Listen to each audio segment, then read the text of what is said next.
Unang-una sa lahat ay wow, maupaya gabi.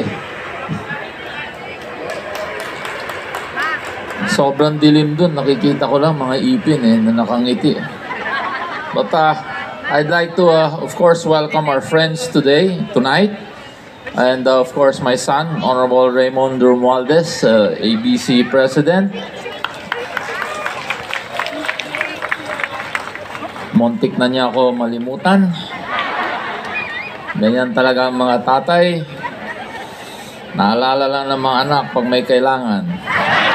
Of course, city directors from the Philippine National Police and department heads, employees, barangay officials, government and private organizations, guests, visitors, at of course mga kaibigan natin nandito tonight.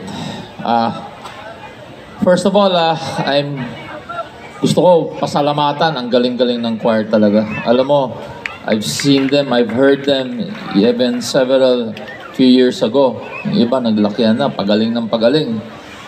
And we're very fortunate that not only in sports, but nakita nyo naman, pati naman sa music, talagang maraming napapalanunan itong mga Taclobanons talaga dito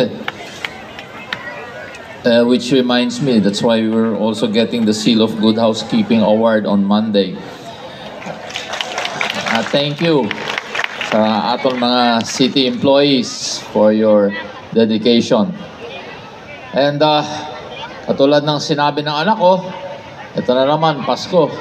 Dahil naalala ko alam mo, tinitignan ko nga itong puno na ito, yung ginawa nilang Christmas tree.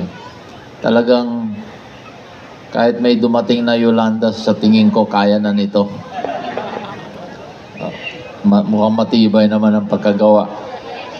But really, Christmas is a season that, you know, we have reunions, be with our friends, families, but also we remember those who are no longer with us, but those who were